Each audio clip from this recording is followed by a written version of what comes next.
જાંબુના પાનનો ઉપયોગ આમ તો આપણે બધાને ખબર જ છે કે જાંબુનું નામ પડે એટલે શું એનો ફાયદા છે. તો કે પહેલો એક ફાયદો તો બધાને ખબર જ છે કે ભાઈ ડાયાબિટીસમાં આનો સારો એવો ઉપયોગ થાય છે. તો ડાયાબિટીસના દર્દીઓએ જાંબુ ખાવા જોઈએ, એના ઠળિયા સૂકવીને એનો ચૂર્ણ બનાવીને બી ખાવો જોઈએ, એના પાંદડા સૂકવીને પાવડર બનાવીને બી પીવો જોઈએ. જાંબુના પાન સવાર સવારમાં ચાવીને બી ખાવાઈ શકાય છે. બે મોટા પાન છે એટલે થોડા એક ખવાય. પછી તમે એને શું કહે કાઢો બનાવો, પાણીમાં ઉકાળો દો, 1 ગ્લાસ પાણીમાં 3-4 પાંદડા ઉકાળી દો, પછી એનું પાણી ઠંડુ પડે એટલે અડધું થાય ત્યાં સુધી ઉકાળો, પછી ઠંડુ કરીને પી લો તો બી એટલે ગમે રીતે જાંબુ ખાવા જોઈએ. હવે બધી રીતે જાંબુ ફાયદો જ કરે છે. એમાં વધારે એનો ઉપયોગ ડાયાબિટીસના દર્દીઓમાં થાય છે. હવે ડાયાબિટીસના થાય છે એટલે ડાયાબિટીસમાં શું છે કે શરૂઆતના સ્ટેજમાં આનો ઉપયોગ સારો એવો કરવાથી બહુ ફાયદો થાય. એમાં શું બ્લડમાં જે તમારા શરીરમાં જે ગ્લુકોઝ લેવલ હોય ને એ ઘટાડવામાં સારો એવો રોલ છે. બીજો એક શું છે ખબર હોવી જોઈએ આપણને કે ડાયાબિટીસનું નામ પડે એટલે કે એડવાન્સ સ્ટેજમાં હોય અને બહુ ઉપરના સ્ટેજમાં હોય ને તમે ફક્ત આના ભરોસે ના આવે, પછી આપણે આપણી મેડિકલ સારવાર બી જરૂરી છે એડવાન્સ. પછી કદાચ ઘણા લોકો શું વજન વધારે હોય તો તમે થોડું વજન ઘટાડી શકો છો. થોડું કદાચ કોઈ વ્યસન હોય તો વ્યસન ઓછા કરી શકો છો. પછી શું છે તમારે ગળપણ હોય એનાથી દૂર રહી શકો છો. થોડી એક્સરસાઇઝ કરવી પડે. ડાયાબિટીસના દર્દીએ અડધો કલાક તો મિનિમમ એક્સરસાઇઝ કરવી પડે. વોકિંગ કરો તો બી ચાલે. એવી જ રીતે જોવા જઈએ તો ડાયાબિટીસ સિવાય બીજા બી એના ફાયદા છે. જેમ કે શું પાંદડો છે એટલે પાંદડામાં શું વિટામિન એ મોસ્ટ ઓફ બધા જ પત્તામાં જે ઉપયોગી જરૂરિયાતમાં શું છે ડાયજેશન પાવર આપણું સુધરતું જાય છે. આના સિવાય બીજા બી ઘણા પત્તા છે, તુલસી છે, લીમડો છે, મીઠો લીમડો છે, જામફળના પાન, એટલે એવા અમુક કુદરતે આપણને આપ્યા જ છે કે જે આપણે શું કદાચ ખર્ચ ના કરી શકીએ તો આપણે આવા પાંદડાનો ઉપયોગ કરીને પણ સારો એવો ફાયદો મેળવી શકીએ છીએ. કેમ કે બધા લોકોને શું પરિસ્થિતિ એવી હોતી નથી કે બધા ફળ ખાઈ શકે. તો પાંદડા તો સસ્તા છે અને મળી શકે છે. તમે ગમે તે ઉપયોગ કરી શકો તો તમને શું થોડો ઘણો બેનિફિટ તો મળી જ જાય. તો ડાયજેશન પાવર બી આપણું સુધરી શકે છે. પછી એમાં શું સિઝન પ્રમાણે જોઈએ તો ચોમાસાના આવતા પહેલા ચોમાસા શરૂઆતમાં આ જાંબુ થતા હોય છે.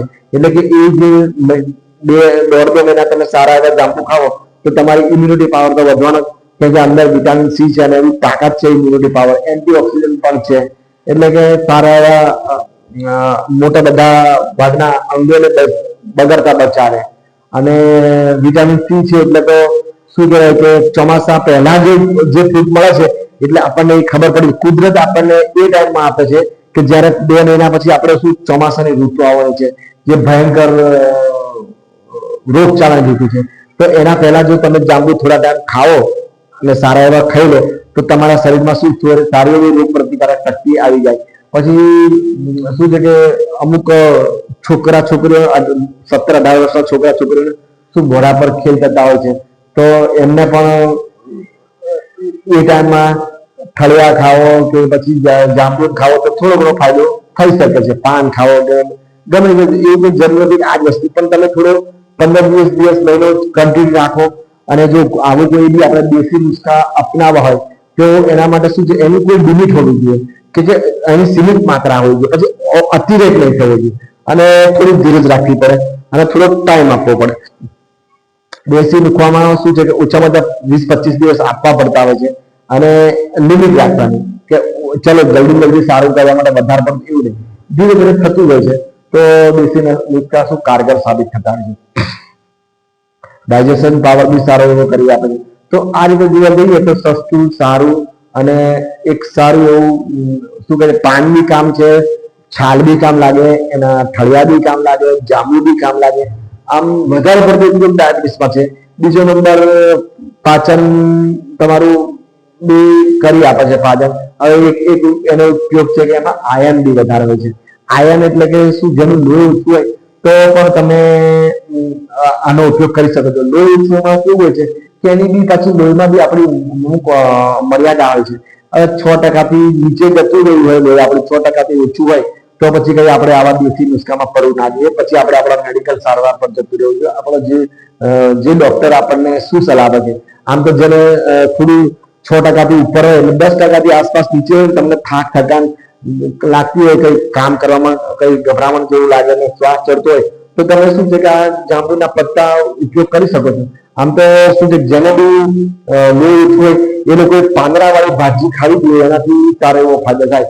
પાંદડા વાળી ભાજીઓમાં સારું એવું લોહ તત્વ મળી આવતું હોય છે. પછી બીજું તમારા જે નજીકના ડોક્ટરને પૂછી લેવાનું, એ શું કહે છે એના પર આપણે ચાલી શકાય. તો આ રીતે એક જાંબુના જે મને ખબર હતા એ ફાયદા મેં તમને કીધા છે. સારું, ત્યારે બીજા વિડીયોમાં મળીશું.